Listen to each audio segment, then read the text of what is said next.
ഒരു ശാന്തമായ ഗ്രാമം. പച്ചപ്പും പ്രകൃതിയും നിറഞ്ഞൊരു ലോകം. ആ ഗ്രാമത്തിലെ ഒരു ചെറിയ വീട്ടിൽ ഒറ്റയ്ക്ക് താമസിച്ചിരുന്ന ഒരു മുത്തശ്ശി.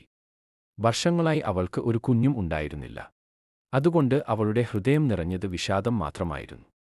ഒരു ദിവസം ഒരാൾ അവളോട് പറഞ്ഞു, കാറ്റിനുള്ളിൽ ഒരു മന്ത്രവാദിനിയുണ്ട്. അവളെ കണ്ടാൽ നിനക്ക് കുഞ്ഞ് ലഭിക്കും. പ്രതീക്ഷ നിറഞ്ഞ ഹൃദയത്തോടെ മുത്തശ്ശി കാട്ടിലൂടെ യാത്ര തുടങ്ങി. അവൾ ഒടുവിൽ മന്ത്രവാദിനിയുടെ കുടിലിൽ എത്തി.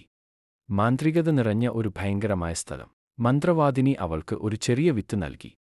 ഇത് നട്ട് ദിവസവും വെള്ളം കൊടുക്കൂ എന്ന് അവൾ പറഞ്ഞു. മുത്തശ്ശി സന്തോഷത്തോടെ വീട്ടിലേക്ക് മടങ്ങി. ആ വിത്ത് സൂക്ഷിച്ച് മണ്ണിൽ നട്ടു. ദിവസങ്ങൾ കടന്നുപോയി. അവൾ ഓരോ ദിവസവും സ്നേഹത്തോടെ വെള്ളം നൽകി. ഒരു ദിവസം അതിൽ ഒരു മനോഹരമായ പൂമൊട്ട് ഉണ്ടായി. മാന്ത്രികത നിറഞ്ഞ ഒരു പൂ. പെട്ടെന്ന് ആ പൂ വിരിഞ്ഞു.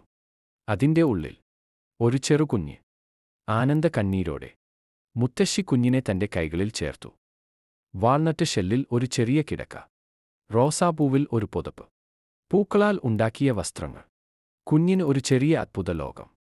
അവരും സന്തോഷത്തോടെ ജീവിച്ചു. ചിരിയും സ്നേഹവും നിറഞ്ഞ ദിവസങ്ങൾ. പക്ഷേ ഒരു ദിവസം മന്ത്രവാദിനി വീണ്ടും വന്നു. ഞാൻ നിന്നെ കുഞ്ഞു കൊടുത്തു. ഇനി എനിക്ക് ഒരു ജീവൻ വേണം, അവൾ പറഞ്ഞു. മുത്തശ്ശി കരഞ്ഞുകൊണ്ട് പറഞ്ഞു, എന്റെ കുഞ്ഞിനെ വിടൂ. എന്റെ ജീവൻ എടുത്തോളൂ. ആ സ്നേഹം കണ്ടപ്പോൾ മന്ത്രവാദിനിയുടെ ഹൃദയം മാറി. സ്നേഹത്തിന്റെ ശക്തി ജയിച്ചു. മുത്തശ്ശിയും കുഞ്ഞും സന്തോഷത്തോടെ ഒരുമിച്ച് ജീവിച്ചു.